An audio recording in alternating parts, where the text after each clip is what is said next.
प्यारे बच्चों, आप सभी का स्वागत है हमारे YouTube channel physics with Vikas sir पे। आज हम लोग बात करने वाले हैं क्लास 12th फिजिक्स के बेसिक टॉपिक के बारे में, जिसका नाम है वैद्युत क्षेत्र की तीव्रता।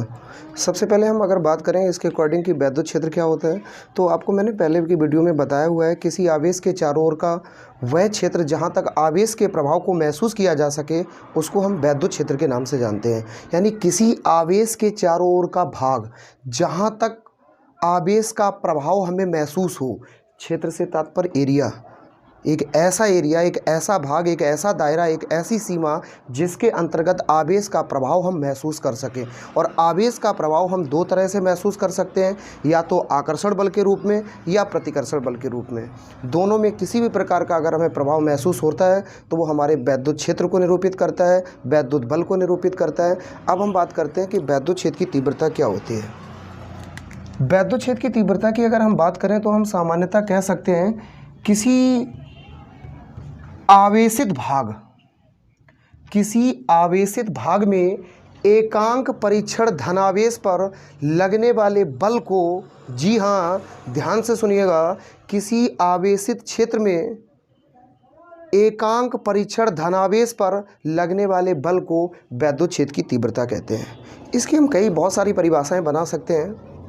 जैसे नॉर्मली हमने मान लिया मेरे पास ये क्यू कूलाम का आवेश है, इस आवेश के कारण मेरे पास चारों ओर वैद्युत क्षेत्र उत्पन्न हुआ।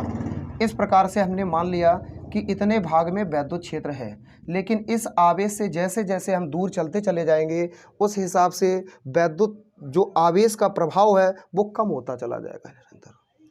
इस प्रकार से इस आवेश के कारण इसके चारों ओर वैद्युत क्षेत्र उत्पन्न हुआ, और इसी वैद्युत क्षेत्र में एक बिंदु पर मान लिया एकांक परीक्षण धनावेश प्लस क्यू नॉट है, जिसको इस बार बोर्ड एग्जाम में इससे रिलेटिव एक क्वेश्चन आया था। इसी क्यू नॉट चार्ज को एकांक परीक्षण धनावेश ना कह के उन्होंने टेस्ट आवेश बोला था, यानी परीक्षण की जगह टेस्ट लिखा हुआ था। वहाँ टेस्ट का मतलब स्वाद से नहीं था, वहाँ टेस्ट से तात्पर्य परीक्षण आवेश से था। अब मन में आपके प्रश्न आया होगा कि परीक्षण आवेश क्या होता है, तो सरलता से अगर हम आपको बताएं, इसको हम प्रोनाउंस करते हैं प्लस क्यू नॉट बोलते हैं। क्यू नॉट नाम से ही क्लियर है, नॉट बोले तो नगण्य, अर्थात जिसका मान है लेकिन ना के बराबर है। अत्यंत अल्प परीक्षण धनावेश, जिसको सिर्फ स्टडी करने के लिए, जिसको सिर्फ वैज्ञानिक प्रयोगशाला में एक रूप से हम कह सकते हैं एक हल्की ऊर्जा का उपयोग करते हैं, उसके रूप में इस एकांक परीक्षण धनावेश का प्रयोग किया जाता है, जिसको हम प्लस क्यू नॉट से डिनोट करते हैं। कभी भी किसी भी वैल्यू के साथ में नॉट लगा मिल जाए, यानी उसके सफिक्स में जीरो लगी मिल जाए, तो इससे सीधा तात्पर्य है कि उसका मान जीरो से ज़्यादा और एक से कम होगा। अब हम मुद्दे पे आ जाते हैं। इस आवेश के चारों ओर वैद्युत क्षेत्र उत्पन्न हुआ, इस आवेश के चारों ओर वैद्युत क्षेत्र उत्पन्न हुआ। इसी वैद्युत क्षेत्र में हमने मान लिया एक मेरे पास बिंदु है जिस पर प्लस क्यू नॉट ये आवेश है, बस इसी आवेश पर जो लगने वाला बल होगा वही हमारा वैद्युत क्षेत्र कहलाएगा। इसकी और भी हम परिभाषा बना सकते हैं, जैसे हम कह सकते हैं वैद्युत क्षेत्र में एकांक परीक्षण धनावेश पर लगने वाले बल को वैद्युत क्षेत्र की तीव्रता कहते हैं। जी हाँ, आप लिख सकते हैं वैद्युत क्षेत्र में एकांक परीक्षण धनावेश पर लगने वाले बल को वैद्युत क्षेत्र की तीव्रता कहते हैं। इसके लिए हम यहाँ से फॉर्मूला बना सकते हैं E बराबर F upon plus Q not. एक तीसरी भी परिभाषा है। अब कहोगे पहली क्या है, तो सबसे पहले हमने बताया था कि वैद्युत क्षेत्र में एकांक परीक्षण धनावेश पर लगने वाले बल को हम वैद्युत क्षेत्र की तीव्रता कहते हैं, और इसको हम प्रदर्शित करने के लिए जिस सिंबल का इस्तेमाल करते हैं वो है कैपिटल E। अगर हम बात करें दूसरी परिभाषा की, तो एकांक परीक्षण धनावेश पर लगने वाला बल हमारा वैद्युत क्षेत्र की तीव्रता है। अगर हम नॉर्मली बोलना चाहें तो एक और परिभाषा बना सकते हैं। यहाँ पे F से तात्पर्य बल से है और प्लस क्यू नॉट से तात्पर्य क्या है, एकांक परीक्षण धनावेश से।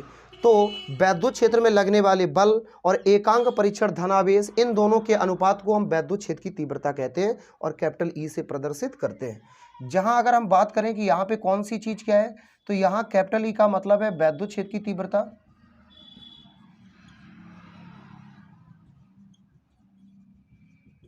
F का मतलब है वैद्युत बल, प्लस क्यू नॉट का मतलब है एकांक परीक्षण धनावेश। याद रहे कि इसको हम टेस्ट आवेश भी बोल सकते हैं। अब हम बात कर लेते हैं कि इसका मात्रक क्या होगा। तो मात्रक की बात करें, बल का मात्रक क्या होता है, न्यूटन। आवेश का मात्रक क्या होता है, कूलाम। तो आपकी जानकारी के लिए बता दें कि वैद्युत क्षेत्र की तीव्रता का मात्रक हो जाएगा न्यूटन प्रति कूलाम।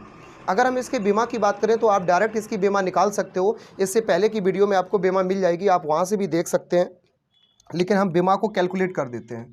वैद्युत क्षेत्र की तीव्रता की बीमा के लिए हमें इसके मात्रक की ज़रूरत पड़ेगी। लिखेंगे विमा। बेसिक सी बात है, हम जानते हैं, हम क्या जानते हैं, हमने अभी तक इतना ही जान पाया है कि हमारे पास एक फॉर्मूला है वैद्युत क्षेत्र की तीव्रता का, E बराबर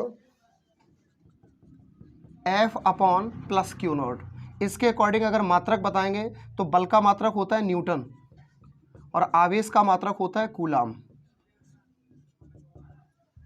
बल का मात्रक न्यूटन हुआ और न्यूटन की विमा होती है mLt-2। mLt-2 कूलाम से तात्पर्य होता है आवेश, और आवेश का मात्रक ये कूलाम है। और कूलाम की विमा निकालने के लिए आपको क्लास 10 को याद करना पड़ेगा, I बराबर Q अपॉन टी, जिसमें अगर Q का मान निकालेंगे T का इधर मल्टीप्लाई हो जाएगा, I इंटू टी बराबर Q। इसको इंटरचेंज करके लिखेंगे Q बराबर I इंटू टी। यहाँ से हम फाइंड आउट कर सकते हैं। जैसे ये I से धारा है जिसको हम करंट कहते हैं, और धारा का मात्रक होता है एम्पियर।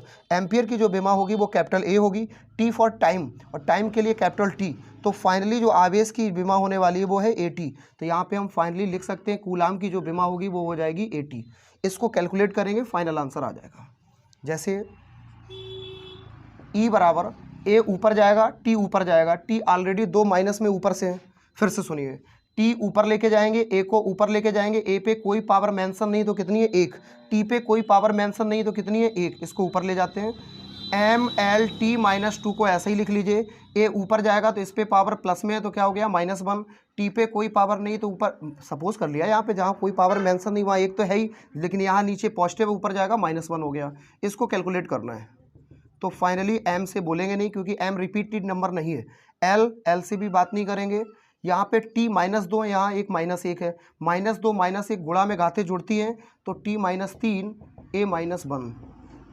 That's all. ये आपके वैद्युत क्षेत्र की तीव्रता की विमा निकल आई। वैद्युत क्षेत्र की तीव्रता के लिए फॉर्मूला है E बराबर F upon plus Q not, यानी कि एकांक परीक्षण धनावेश पर निश्चित क्षेत्रफल में लगने वाले बल को हम वैद्युत क्षेत्र की तीव्रता कहते हैं। दूसरी भाषा में कह सकते हैं वैद्युत क्षेत्र में लगने वाले बल और एकांक परीक्षण धनावेश के अनुपात को हम वैद्युत क्षेत्र की तीव्रता कहते हैं, और जो कि एक सदिश राशि होती है। जी हाँ, ये आपके लिए थोड़ा इंपॉर्टेंट पॉइंट होने वाला है, इसको जरूर ध्यान रखिएगा कि वैद्युत क्षेत्र की तीव्रता आपकी सदिश राशि है। सदिश राशि से तात्पर्य इसमें दिशा हमें ज्ञात होती है, यानी हम लिख सकते हैं यह सदिश राशि है। अब हम उम्मीद करते हैं कि इस चीज़ को आप जरूर याद रखेंगे। एज अ ऑब्जेक्टिव क्वेश्चन बहुत सारे कंपटीशन के एग्जाम में भी पूछ लेते हैं कि वैद्युत क्षेत्र की तीव्रता सदिश राशि है अदिश राशि है। तो ये वैद्युत क्षेत्र की तीव्रता एक सदिश राशि है जिसकी दिशाएं निश्चित हैं। धनावेश के लिए वैद्युत क्षेत्र की तीव्रता की दिशा होती है दूर की ओर, और ऋणावेश के लिए वैद्युत क्षेत्र की तीव्रता की दिशा होती है पास की ओर। Thank you.